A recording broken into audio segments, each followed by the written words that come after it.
everyone for staying with us. There is a storm in town, and this time around it's coming from every side, either from the sea or from the land. And it's birthed in the very domot in the local parlance of Dangote Refinery. And the man is speaking so boldly and so confidently about what the refinery stands for. And what we've seen in the Nigeria's oil and gas sector has become a competition war which has unfolded right in our eyes between Dangote Refinery and transportation unions under the umbrella of NUPENG. What began as dispute over fuel distribution has now escalated into strike action, court battles, and both new business moves, all with direct implications for fuel supply and pump prices across the country. The controversies deepened after the refinery announced the importation of 4,000 CNG power trucks to distribute products directly, effectively cutting out traditional transport middlemen. What does this mean to the entire gamut of the oil and gas sector, from the refinery to the filling station? I'm being joined by Nigeria's energy consultant, Mr. Daniel Kunle. Is live for us here now. So it's good to see you, Dan. Thank you very much. I appreciate your time. Thank you for the opportunity you have extended to me. Thank you so much. To be on this popular platform. Thank you so much indeed, sir. It is very intriguing, actually, what has happened. And there are fears of people who thought that maybe things could have been managed properly. First and foremost is the fact that Dangote reneged, because there was an understanding between Dangote Refinery. They came into the MOU. DSS intervened in the matter. We saw the Ministry of Labor intervene in the matter, but there was an MOU. Few days later, NUPENG says Dangote has reneged and is removing the sticker and all whatnot. Why would Dangote renege? Is that in the interest of the Nigerian people? I think you have a very wonderful global audience, and it's good to set the record straight. Dangote did not renege. In fact, I will avoid talking much about NUPENG Dangote issue, because we are still talking. They are still talking, and they are still meeting. So they are having conversations. Yes, so the MOU is still running. It's still running. It's live. It's still running. It has not come to an end. And the authority, Minister of Labor, and the Office of the State Service said if the MOU and the negotiation breaks down, they should come back. They should let them know. So there is a case in court. Are you aware? No, there is an order of court. Don't let Abuja. us. Yeah, don't There's let an industrial court order from an industrial court. Are you aware? No, don't. There's no problem. Let the MOU run out. If the MOU run out and there are issues, they will go back to the authorities. So don't let me say anything here that will prejudice the whole process. Let me ask you. But there's no problem. The whole exercise is for the common good of the Nigerian people. Let me ask you a few questions. And I imagine that with your vast experience over the last 20 years or more within you've really worked in the sectors from the government side and outside of government and private sector. I'm very sure you've been to Texas. Yeah. I'm very sure that you've been to Saudi Arabia. You've seen how this thing operates. You've been to Liverpool. You've been to places where business of oil and gas operate. There are those who have argued that Dangote Refinery's direct distribution strategy, bypassing existing and edging out these trucking middlemen in the name of unions and importing thousands of trucks, is not just about efficiency, but about edging out long-standing players. How do you respond to those who see this as an attempt to monopolize Nigeria's fuel supply chain? Thank you very much, Sam. Yes, you are correct. I've traveled across the globe. Oil and gas. I've been to everywhere on oil and gas in the last 25 years. What we inherited in this industry, oil and gas sector in Nigeria, we inherited a structure that was not designed by us. The oil and gas architecture in Nigeria was designed by the international oil companies. The the technology was in their hand. The financial and the capital was in their hand. So the know-how was in their hand. So over the years, a lot of Nigerians have trained, have gone to school to read geology, read mechanical engineering, everything to have done well. But when it comes to the managerial input to oil and gas, in the last 30 years, Nigeria have not done well at all. When you compare us with companies like Petronas, like Pertamina of Indonesia, when you compare it to companies like KNOC of Korea, when you compare it to Aramco, when you compare us with even British Petroleum, that was unbundled to become British Gas Centrica. So you will see that we have not done well. Petrobras built a world-class research center in Houston, and from there they developed the scientific breakthrough for their offshore pre-salt oil exploration and development in offshore Brazil. So we have not done well. So this issue of whether the coming of Dangote was based on vision.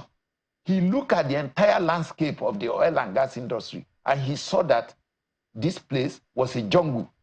So he said, oh, let me go in and see if I can sanitize it. I have done it in sugar, I've done it in salt, I've done it in cement. Sanitize or monopolize? No. The word, that is even the word it is that word that brought me here now. This conversation will continue until that word is diminished. Because the word monopoly has no space here at all.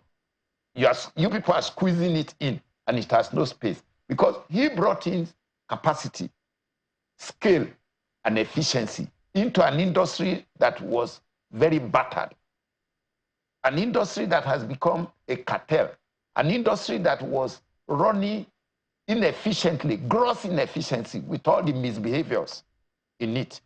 So if I take you through a small history, you will agree with me.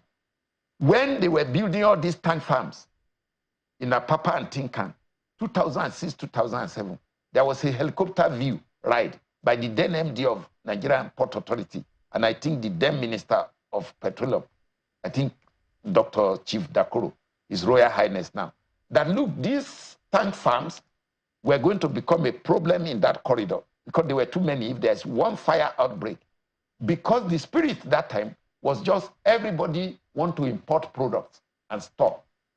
So nobody was investing in building refinery or fixing government refinery. So you can see the trend from that time to date. Everybody went into tank farm business. So Aliko came and said, no, since government resigned the sales, the privatization of the refinery of Port Harcourt and Kaduna to his group, he said, okay, let me go into the space and build a refinery. So he got licensed. The same way other people got licensed. Over 30 licenses were issued. Under Obasanjo, I think it was about 18 licenses were issued. Some of these license holders went back to NNPC and said, oh, give us crude lifting first before we can invest. I hope you can see Nigeria. So the terrain since that time and the trends since that time to date, only Aliko stood his ground and consistently built that refinery. But what do you... Where is the monopoly now? Understood that, as a private sector person, you need to maximize the investment that you've made.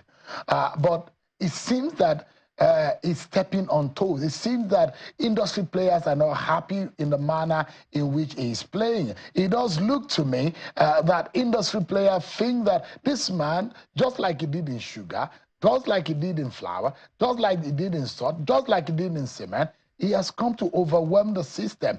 Isn't there other way? Because the jobs that are available in the downstream sector, now Dangote is trucking. There are those who believe Dangote is operating in the upstream, is operating in the midstream, is also operating in the downstream. It's an overwhelming of the space. That is what it seems like. Don't you think? No. Capital no.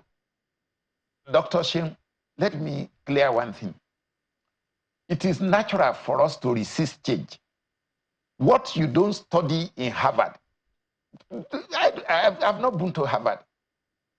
Aliko has not been to Harvard. But Aliko Dangote has become a case study in Harvard, in Cambridge, for all of us in this world, all of us, he deserves Nobel Prize.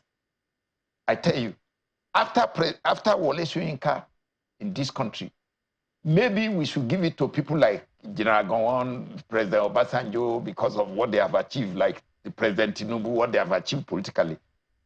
But in industry, when you see the monumental risk this guy took, he deserves Nobel Prize. I'm telling you, I'm not exaggerating. Business is a risk. So yeah, business is a risk. So now to go back to your question, that is like he has come to this place to do what he has done in salt, in sugar, and in cement. In wheat mill, he has left wheat mill because wheat mill is largely import, and to grow wheat in Nigeria was not an easy thing. So it's better you grow what you can do comparatively, competitively, like corn, like rice, like sorghum, so like soya beans. So he left wheat business entirely. I'm a student of Dangote industrial evolution in this country. I'm not his staff, but when people come to attack his audacity, I stand to defend him. I stand to defend the people of Nigeria. I stand to defend anybody. So I'm not in any way saying things as if I have conflict of interest. No, I am for the good of the country. So the scale he has brought to the oil and gas space is what we had expected other people to have done all these years.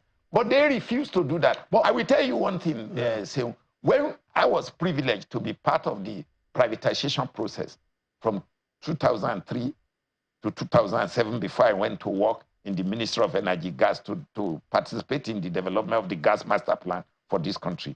In 2003, about November, December, we went to open the first kickoff meeting with Boston Consulting for the privatization of the refineries.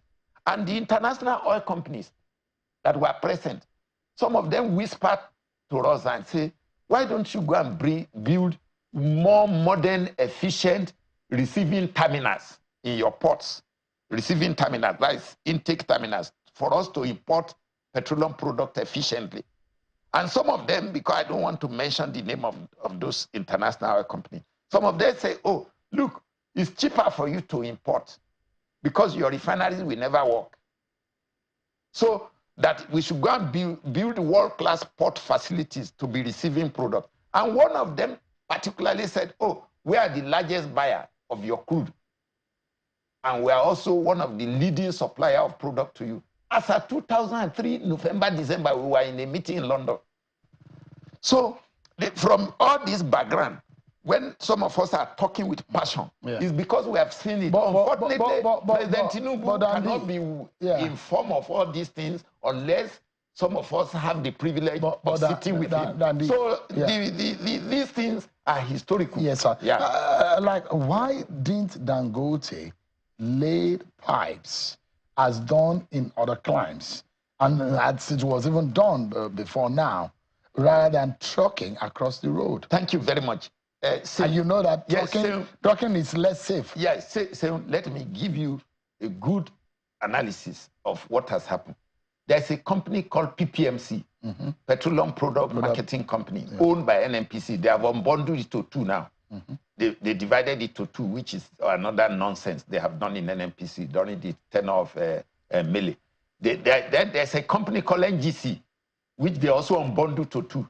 This PPMC was the petroleum product marketing. They lay pipes in the 70s and 80s. They lay product pipelines to move crude and to move white products. White products mean kerosene, diesel, and petrol. Okay, now, all these pipes they laid from Atlas Cove to Ejigbo, to Mosimi, to Ibadan, to Ore. They lay it across the country like that in about 4 segments across the country. When we were in BP to privatize, we engaged a consultant from Canada to map out this existing infrastructure and unbundle them, separate the pipe from the tank farms so that there can be open access arrangement, so that the market framework can be developed. My brother, it is on record. NNPC resisted it and say it is their facility, BP cannot privatize them. They resisted them, and today they are all in ruins. So why will Dangote build refinery by the ocean now and go and say he wants to build pipeline to Ejigbo or to Mosimi? Anybody, NNPC, PPMC still own all the infrastructure now. They should go and build it now. Maybe they have a lot of money they were using to pay for subsidy. Why didn't they take that money to go and build pipeline to take products from Dangote Refinery? Dangote will not do everything. He has brought trucks to help the Nigerian consumers. And that is the shortest way for him to help the Nigerian petroleum. Because they say that that is a Greek gift. No, it's not a Greek. Okay, where is their French gift? Sorry, I'm not in any way insulting the French by name. If he who invented Greek gift has a reason. So where is the French gift? Or where is the British gift? Or where is the Portuguese gift? So that man should bring their own gift now. Give me a moment. Fundamentally, the competition that Dangote has thrown in the mix and the kind of play that he has brought on board will displace a lot of industry players. Don't you think? See, we are in transition. The industry is in transition. If the regulator can be more smarter and more open and more transparent, that's the midstream, downstream regulatory authority, then the transition may go smoothly. But if they go the way they are going, I'm sorry, because it will not throw out anybody out of job. The trucks that Dangote has brought is plus what is in existence. So what is in existence, if they are worthy enough, they will go there and load once they meet the requirements. So it's not that Dangote truck alone, we truck everything. No, other people who go through the pre-qualification and they are accepted, they will go there also and load. So I think the industry is in transition. People will not lose jobs. People will Nigerians benefit. They will benefit a lot. In fact, this whole pricing, everything is for the good of the Will it drive the pricing down? It will stabilize prices. I don't like in an economy like Nigeria that is galloping and import dependent to be talking about price going down. Where is the capacity? Where is the base for price of anything to go down in Nigeria? Tell me, where is the base? If you bring 10 like Dangote into this space, power, electric power, you bring like him to agriculture, just rice, another one in yellow corn, another one in sorghum, then I can see the prices of things may start going down. But until you invest massively in infrastructure to build the base for the economy, and you develop your manpower, technical and vocational education, before you can be talking of price coming down. Do you think Dangote needs to... For now, we are going to live with galloping prices. Do you think that Dangote needs to be protected by this government? The country... Before the sharks... The country needs to protect him. Every nation in the world protect their domestic economy and their investors. So Dangote needs the protection of God and President Tinubu. It is time we say it. All right. Dandy Kunle is an energy consultant. He's been around for a while. Thanks so much indeed for your time. Thank you very much, Dr. Shehu, for giving me the opportunity. Thank you so much. I appreciate it.